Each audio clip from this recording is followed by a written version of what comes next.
کو زیارت چاہیے؟ کہا جی ہاں زیارت چاہیے. کہ میں نے ایک زیارت آپ کو دی. دماغ میں کیا نیت کی؟ وہی سڑک والی السلام علیکم یا علی.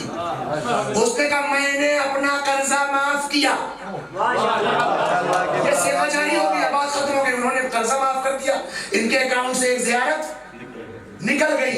اب روایت وہ فرماتے ہیں کہ سویا خواب میں دیکھتا ہے کہ تمام زیارتوں میں مقبول ترین زیارت اس کے اکاؤنٹ سے نکل گئی. کیوں؟ اس لیے کہ ہر زیارت پڑھتا تو تھا وہاں جا کے، لیکن ٹوٹا دل ویسا کبھی نہ ہوا جیسا.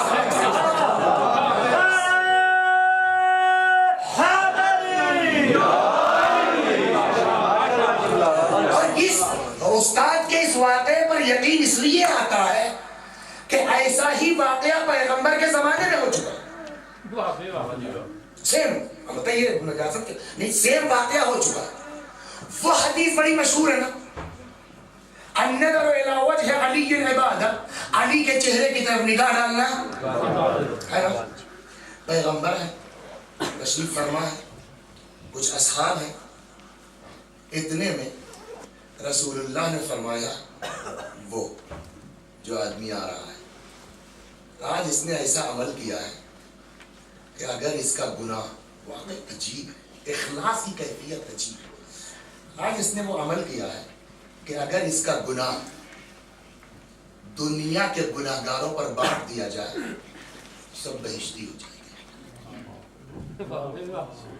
اب جیسا کہ پیغمبر اگر کہیں کہ یہ جو آ رہا ہے اس کا آج کا کام ایسا ہے کہ سارے گناہ گاروں کو بہشتی بنا سکتا ہے اگر اس کا ثواب تقسیم کر دیا جائے تو ہر آدمی مڑ کے اب جو دیکھا تو نہ وہ شکل سے جو ہے وہ زمیندار لگ رہا ہے، نہ وہ ڈیرا لگ رہا ہے، کیا نہ جو ہے وہ آیت اللہ لگ رہا ہے، نہ آئی ایس لگ رہا ہے، نہ پی سی ایس لگ رہا ہے، نہ کوئی بڑا آدمی ہے، گاؤں کا دیہاتی آدمی، پرانے لباس پہنے ہوئے مزدور پیشہ آدمی ہے. اس کے لیے پیغمبر نے اس طرح کا فقرہ کہا. ایک صاحب سے نہیں برداشت ہو سکا، وہ وہاں سے اٹھے اس کے پاس چلے گئے. بھائی صاحب ایک بات بتائیے. بھائی صاحب ایسا تھوڑی کتاب ہے، میری بات آپ سمجھ رہے. بھائی صاحب ایک بات بتائیے گا. کیا؟ کل بتائیے آج آپ نے کیا کیا ہے؟ کیوں؟ یار رسول اللہ نے تمہاری آج بڑی عجیب بات کہی ہے. کیا فرمایا ہے؟ کہ پیغمبر نے فرمایا ہے کہ آج اس نے جو عمل کیا ہے اگر اس کا ثواب بانٹ دیا جائے تو دنیا کے سارے گناہگار بہشتی ہو جائیں گے. تم نے کیا کیا ہے؟ میں نے آج تو کچھ بھی نہیں کیا. اتفاق سے جو روز کرتا تھا وہ بھی آج نہیں کیا، اس میں بھی کم ہو گیا. اچھا وہی بتا دو کہ روز کیا کرتے تھے جس میں آج کم ہو گیا. کہنے لگا تم نے وہ حدیث پڑھی ہے نا، سنی ہے پیغمبر کی؟ تو وہاں پڑھنے کا ہوتا سننے کی بات. تم نے نبی کی حدیث سنی ہے کہ علی کے چہرے کی طرف نگاہ کرنا عبادت ہے؟ سنی ہے؟ کل جب سے جس دن سے میں نے یہ حدیث سنی ہے میرا ڈیلی کا کام یہ ہے، گھر سے نکلتا ہوں کام پر، پہلے جاتا ہوں علی کی زیارت کرتا ہوں، چہرے پہ نگاہ ڈالتا ہوں، پھر کام پہ جاتا ہوں. میرا ڈیلی کا قاعدہ. آج اتفاق سے میں گھر سے نکلا، کچھ لیٹ ہو گیا تھا. اب میں اس چکر میں پڑا کیا کروں، جاؤں نہ جاؤں. اگر جاتا ہوں تو کام پہ لیٹ ہو جاؤں گا، لیٹ نکلا ہوں. نہیں جاتا ہوں تو پیغمبر کی حدیث میں ڈیلی عمل کر رہا ہوں کہ علی کے چہرے کی طرف دیکھنا عبادت ہے، عبادت چھوٹ جائے گی. کیا کروں، جاؤں نہ جاؤں، جاؤں نہ جاؤں، سوچتا رہا. پھر آخرش میں نے فیصلہ کیا کہ نبی نے اتنا تو کہا ہے کہ علی کے چہرے کی طرف دیکھنا عبادت ہے، بیٹھنے تھوڑی کہا ہے، مصافحہ کرنے تھوڑی کہا ہے، سلام کرنے تھوڑی کہا ہے. روز جاتا تھا، بیٹھتا تھا، مصافحہ کرتا تھا، سلام کرتا تھا، 10-20 منٹ لگتا رہا ہوگا. آج وہ نہیں کروں گا، دیکھنا تو ہے نا، صرف حدیث میں صرف دیکھنا ہے. لہٰذا ادھر سے گزر جاؤں گا ایک نگاہ ڈالتے ہوئے. روز جاتا تھا، بیٹھتا تھا. آج میرے پاس ٹائم نہیں تھا، جلدی تھی، میں ادھر سے گیا، ایک نگاہ امیر المومنین کے چہرے پہ ڈالی اور چلا گیا.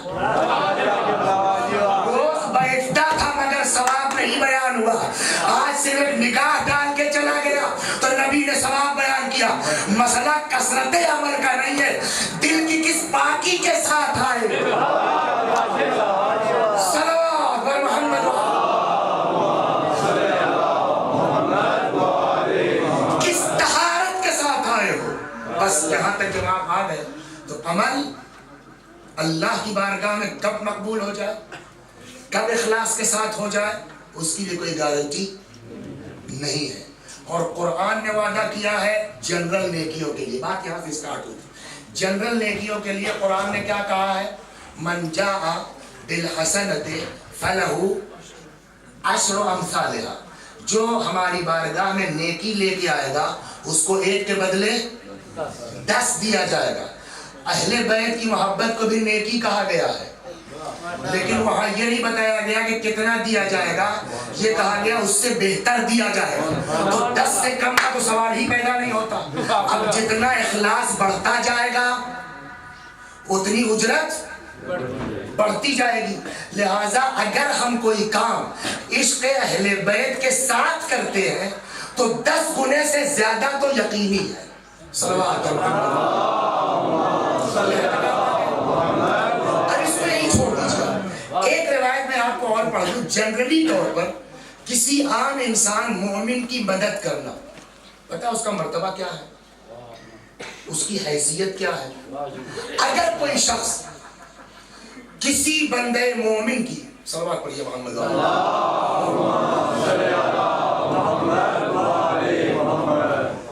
حدیث پہلے سن لیجئے جو ہے وہ ثواب کتنا ہے حج کا۔ روایت کہتی ہے من طاف البیت اسبوعا، جس نے اللہ کے گھر کا طواف کیا 7 مرتبہ، کتب لہ 6000 حسنہ، 6000 نیکی اس کے نام اعمال میں لکھی جائے گی۔ عام نیکیوں کا بھی دھیرے دھیرے ریشیو بڑھتا جا رہا ہے۔ عام نیکیوں کے لیے 10 تھا، اہل بیت کی محبت نیکی ہے مگر اس کے لیے کوئی عدد معین نہیں ہے۔ اب آئیے اگر کوئی حج کو جاتا ہے تو ثواب کیا؟ چھٹے امام نے فرمایا من طاف البیت اسبوعا، جس نے اللہ کے گھر کا طواف کیا 7 مرتبہ، کتب لہ 6000 حسنہ، 6000 نیکی اس کے نام اعمال میں لکھی جائے گی۔ وَمُحِيَ عَنْهُ 6000 سیئہ، 6000 برائی اس کے نام اعمال سے مٹا دی جائے گی۔ وَرُفِعَ لَهُ 6000 درجہ، 6000 درجات اس کو ترقی عطا کی جائے گی۔ اس کے بعد تو یہ کس کا ثواب ہے؟ جو اللہ کے گھر کا طواف کرے 7 مرتبہ، 6000 نیکی لکھی جائے گی، 6000 برائی مٹائی جائے گی، 6000 درجات اس کو ترقی دی جائے گی۔ اس کے بعد فرمایا ولیکن من قضى حاجت المؤمن، لیکن اگر کوئی کسی مومن کی حاجت کو پورا کر دے فهو افضل من طواف وطواف وطواف وطواف، 10 بار امام نے تکرار کی ہے۔ لیکن اگر کوئی کسی مومن کی حاجت روائی کرتا ہے تو طواف سے افضل ہے، طواف سے افضل ہے، طواف سے افضل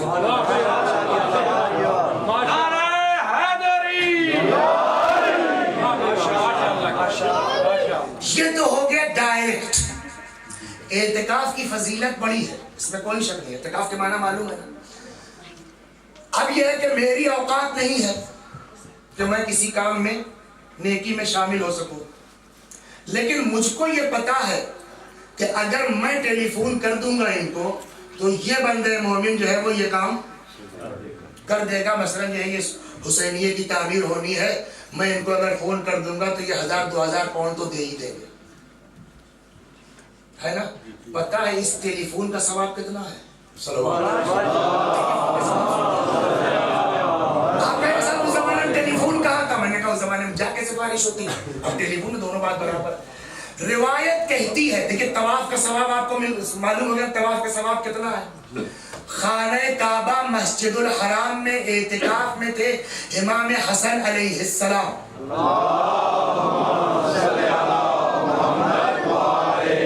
ابن عباس سے یہ ہے روایت، ابن عباس کہتے ہیں صبح صبح کا وقت تھا، امام حسن علیہ السلام طواف کر رہے تھے خانہ کعبہ، اعتکاف بھی تھا طواف۔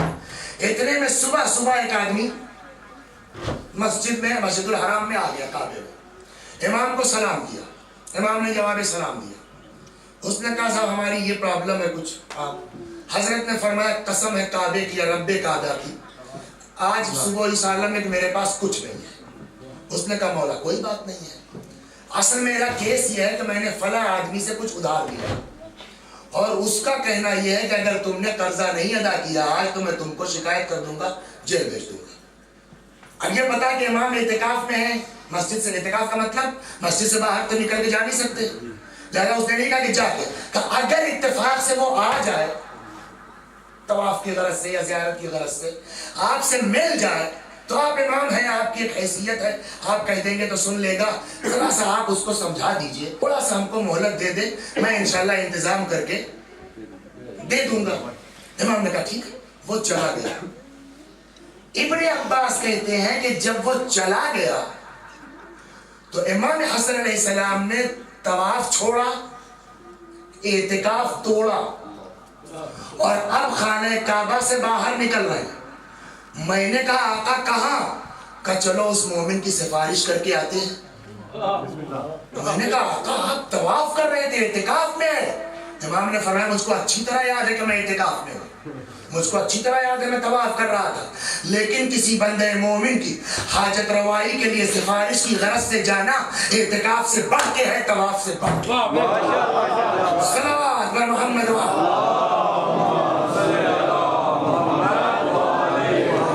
یہ تو ہے عام انسان کی انڈیویجول ضرورت کا پورا کرنا۔ میں مقروض ہوں، میرا قرضہ آپ ادا کر دیں گے تو اس سے امام حسین نے کیا، اس سے دین کا کیا، اس سے شریعت کا کیا، میرے ساتھ آپ نے کیا، مگر اس کا مرتبہ اتنا ہے۔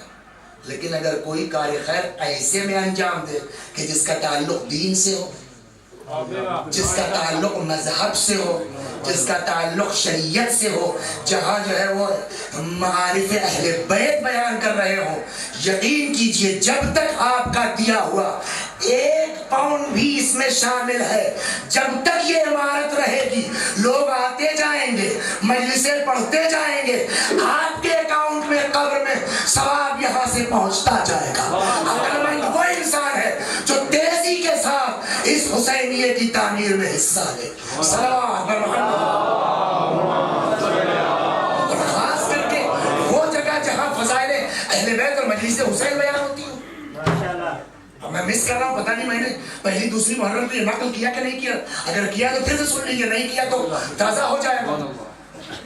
آپ کے نیچے کیا ہے؟ کارپیٹ، فرش اور آپ کے بیچ کیا ہے؟ ہم نہیں دیکھ رہے ہیں۔ روایت کہتی ہے کہ جہاں ذکر اہل بیت ہوتا ہے وہاں فرشتے آتے ہیں اور مومنین کے نیچے اپنا پیر بچھاتے ہیں تبرک کے لیے۔ کبریت احمر کتاب کا نام جس میں یہ موجود ہے روایت۔ اچھا صلوات بر محمد۔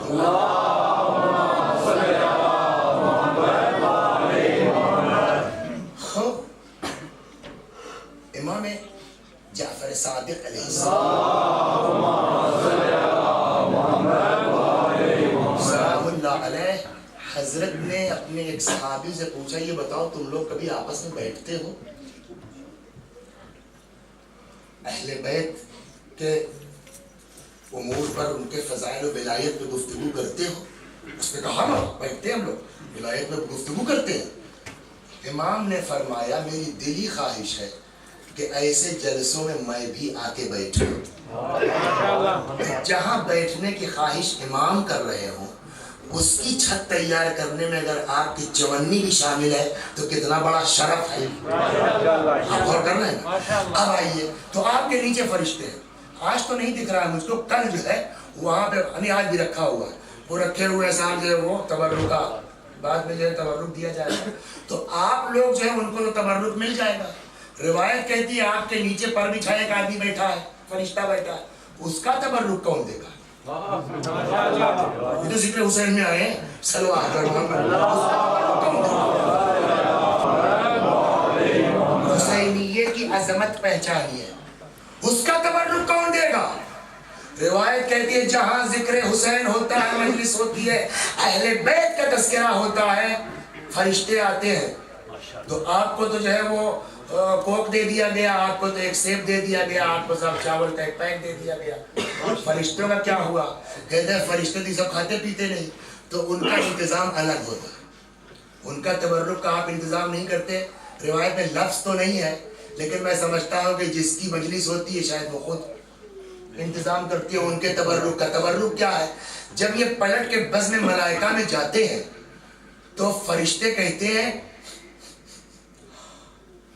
کیا میں یہ کہاں سے لے کے آئے عطر؟ تم بڑا زبردست ہے. کہا بھیا ہم لوگ جا رہے تھے ایک جگہ مجلس ہو رہی تھی.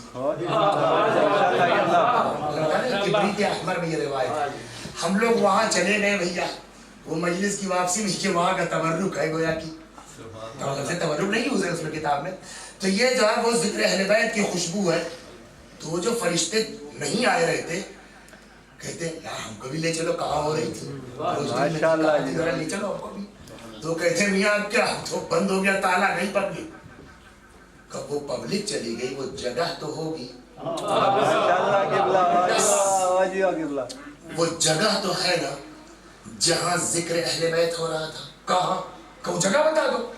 تو اب یہ فرشتے ان کو لے کے آئیں گے اور جہاں سے آپ اٹھ کے گئے ہیں ان کے لیے تو بحث نہیں ہے کہ دروازہ بند ہے کہ تالا بند ہے. وہ تو آ جا سکتے ہیں. وہ آئیں گے جہاں سے آپ اٹھ کے گئے ہیں وہاں اپنے پروں کو تبرکن مس کریں گے. یہ کبریت احمد میں روایت موجود ہے.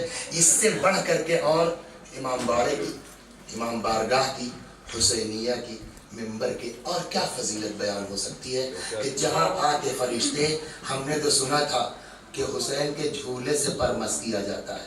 یہاں مجلس حسین کی نشست سے پرمس کیا جاتا ہے.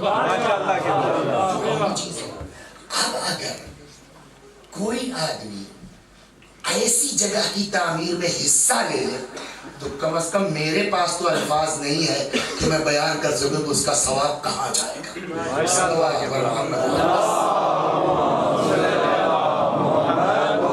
صرف اتنی گزارش ہے. مال ختم ہو جانے والا ہے, دولت ختم ہو جانے والی ہے, پیسہ ختم ہو جانے والا ہے, لیکن ذکر اہل بیت میں اگر خرچ ہو جائے تو یہ بہشت کے دروازے تک آپ کو پہنچائے گا. مجلس کے بعد انشاءاللہ اس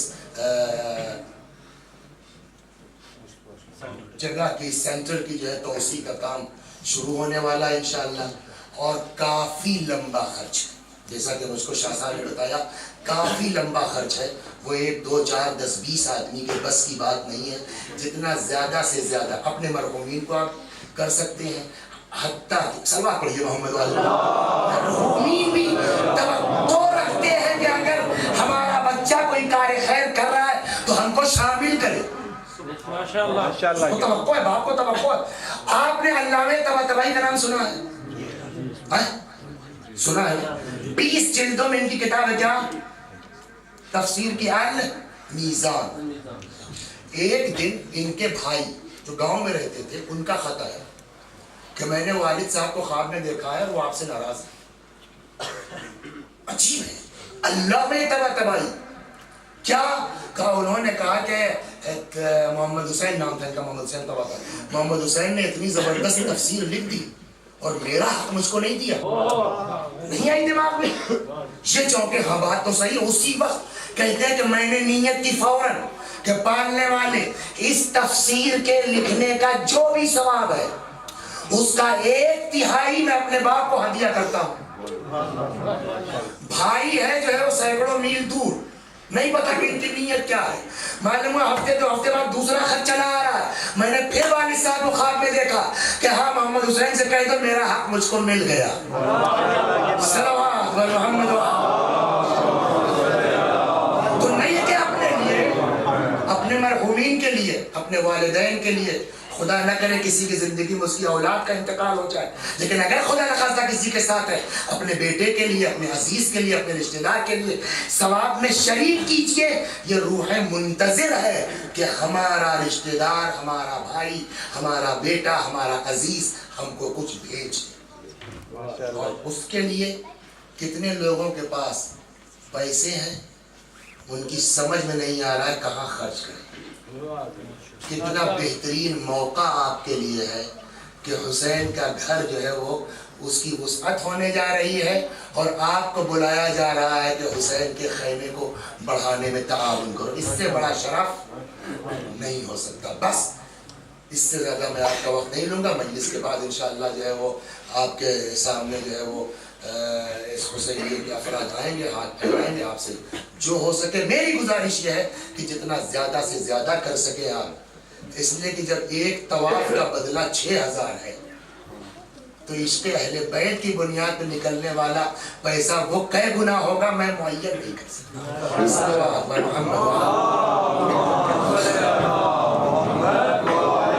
اور بھی ایسے کے لیے کہ جس نے اپنا سب کچھ قربان کیا کاہے کے لیے, صرف ہماری خاطر. ورنہ حسین کا ذاتی کیا مقصد, صرف مقصد, یہ تو پہلی تاریخ سے کہا جا رہا ہے, صرف مقصد یہ تھا کہ ہم دیدار ہو جائیں, ہم مذہبی ہو جائیں. اور اسی مقصد کے تحت حسین نے جو پانی بھی پلایا ہے حر کو نا, وہ اسی مقصد کے تحت پلایا. نجات, نجات. آپ پڑھیے تاریخ, کربلا کی راستے میں ہے, دور سے کچھ سایہ نظر آیا, کوئی بستی ہے, لگتا ہے کھجور کے درخت ہے. نہیں, یہ تو نیزے کی انیا ہے, لشکر نظر آ رہا ہے. اور قریب ہوا تو معلوم ہوا یزیدی سپاہ ہے, 1000 کا لشکر ہے جس کا سردار کا نام ہے غور. پیاس کی شدت کا عالم یہ ہے کہ آپ سنتے رہتے ہیں جانوروں کی زبانیں منہ سے باہر نکلی ہوئی ہیں. حتیٰ سپاہی کہتا ہے یزید کا تو میرا حال یہ تھا کہ مجھ سے مشق کا دہانا پکڑا نہیں جا رہا تھا. حسین مظلوم نے ہماری جانیں قربان اس مولا پر پہنچا, میرا سر اپنے زانوں پہ رکھا اور اپنے ہاتھ سے حسین نے مجھ کو پانی پلایا. پانی پی چکی جب فوج جان میں جان آ گئی تب کیا کیا ان لوگوں نے پتا, کہا تو ان سے چلا نہیں جا رہا تھا. امام حسین علیہ السلام کچھ کرنا تھوڑی تھا, گھیر کے ان کو ان کے ہاتھ میں چھوڑ دیتے. پیاس کی شدت کا حال تھا کہ کل تک خود ہی مر جاتے. حسین نے کچھ کرنا تھوڑی تھا, نہ گھیرتے ان کو ان کے ہاتھ میں جانے دیتے, آدھے راستے جا کے خود ہی مر جاتے یہ سب. لیکن حسین نے روکا, روک کے پانی پلایا اور اس کا نتیجہ یہ ہوا کہ اب جو جان آئی تو حسین نے گھوڑے کو پکڑ لیا. ہماری مرضی خلاف آپ نہیں جا سکتے, تکلیف کی بات ہے کہ نہیں. اچھا, جنگی اسٹریٹجی حکمت عملی کے اعتبار سے اگر دیکھا جائے تو معاذ اللہ حضرت سید الشہداء سلام اللہ علیہ کا یہ عمل جنگی حکمت عملی کے اعتبار سے سمجھ میں آتا ہے. مولا یہ کیا کیا آپ نے, ایسوں کو پانی پلایا جو آ کے آپ ہی کے گھوڑے کی لگام پکڑ لیں. عجب نہیں حسین آواز دے, تم ظاہر دیکھ رہے ہو, ابھی کل کی مجلس میں تم نے کیا کہا ہے کہ یہ امت کے باپ ہے, ان کی ذمہ داری ہے نجات تک پہنچانا. دیکھتے رہو میرے ساتھ کہ میں نے کیوں 1000 آدمیوں کو پانی پلایا. اور یہی قافلہ 2 محرم کو کربلا پہنچ گئے, 4 محرم کو خیمے ہٹا دیے گئے, 7 محرم سے تحت عام ہو گیا, یہاں تک کہ شب عاشور آ گئی. روایت کہتی ہے کہ وہ شب عاشور وہی حر ہے جس نے حسین کے لجام فرس پہ ہاتھ ڈالا تھا. عجیب کیفیت ہے, بے چین ہو رہا ہے. ایک آدمی نے غور کر دیا یہ آج حر کو کیا ہو کیا رہا ہے. آخر دیکھتے دیکھتے اس سے برداشت نہیں ہوا, وہ چلا گیا. حر یہاں ایک بات بتاؤ, یہ کیا تم کو دیکھ رہا ہوں میں, اگر کوئی مجھ سے پوچھتا کہ سب سے بہادر کون ہے تو ہم تیرا نام لیتے. یہ کیا کیفیت تمہاری ہے. کبھی کبھی زبان جواب کارگر نہیں ہوتا. حر نے جواب نہیں دیا, کہ میرے ساتھ آؤ. فوج سے دھیرے دھیرے دھیرے نکلا, اتنے باہر چلا گیا کہ ادھر سے خیمے حسینی سے آواز کان میں محسوس ہو سکی. کہا اب ذرا کان لگاؤ. اب جو کان لگایا, کہا سن رہے ہو, کہا ہاں. کہا کیا سن رہے ہو, کہا بچے بلک رہے ہیں, ہم پیاسے ہیں, ہم پیاسے ہیں. کہا جانتے ہو ان ساری آوازوں کا ذمہ دار اکیلا میں ہوں, ان ساری آوازوں کا ذمہ دار تنہا میں ہوں. روایت میں ہے اپنے بیٹے کو بلایا, بعض روایتوں میں بھائی اور غلام بھی لکھا ہے. یہ 4 افراد چلے, جیسے ہی چلا احساس ہوا کہ یہ ہاتھ اس قابل نہیں کہ حسین کی بارگاہ میں جا. بیٹا میرے ہاتھوں کو باندھ دو, میری آنکھوں پر پٹی باندھ دو. عجب نہیں, اب حسین مسکرا کے پوچھے, ہاں کیا اعتراض کر رہے تھے تم. ہم نے کہا مولا پانی پلایا, الٹے آپ کے لجام فرض پہ ہاتھ ڈال دیا, 1000 کو پلایا تھا نا, اگر 4 آدمی بھی نجات پا سکتے ہیں تو ان کی خاطر 1000 آدمی کو ہم پانی پلانے کو تیار. شہر مزاج نجات دلانے کا حسین سلام اللہ علیہ کا. اور آگے تو وہ ہوا جو کوئی سوچ نہیں سکتا. روایت کہتی ہے جیسے ہی یہ لوگ چلے, خرکے تو پٹی بندھی ہوئی ہے, ہاتھ بندھا ہوا ہے, بیٹے نے کہا اللہ اکبر. اس نے کہ یہاں تو یہ تصور تھا بھیا اتنا بڑا جرم کر کے جانا ہے, پتہ نہیں ایکسپٹ بھی ہوں گے کہ نہیں, معاف بھی کیے جائیں گے کہ نہیں کیے جائیں گے, اور یہاں الٹا اللہ اکبر. اور نے کہا بیٹا تکبیر اچھی چیز ہے مگر موقع محل ہوتا ہے, تکبیر تو نے کیوں کہی؟ کہتا بابا فرزند حسین علی اکبر ہمارے استقبال کو آ رہے ہیں. اور قریب بڑھے, پھر بیٹے نے کہا اللہ اکبر. کہا اب تو نے تکبیر کیوں کہی؟ کہتا بابا علمدار لشکر سردار لشکر ابو الفضل عباس چلے آ رہے ہیں. پھر کہتا اللہ اکبر. کہا اب تو نے تکبیر کیوں کہی؟ تکبیر کا انداز بدلا ہوا ہے. کہتا خود بنفس نفیس حسین ابن علی چلے آ رہے ہیں. یہ میرے فرزند جب حسین قریب آ جائیں تو مجھ کو اشارہ کر دینا. جیسے ہی مولا قریب پہنچے بیٹے نے اشارہ کیا, روایت کہتی ہے اور گر پڑا حسین کے پیروں کو چوما. کون ہے بھائی اٹھو, اور نے سر اٹھایا. یہ نہیں کہا کہ مولا معاف کر دیجیے. روایت کا جو جملہ ہے وہ یہ توبہ یابن رسول اللہ, اے فرزند پیغمبر کیا میرے لیے بھی توبہ کی کوئی گنجائش ہے؟ میں بھی معاف کیے جانے کے قابل ہوں.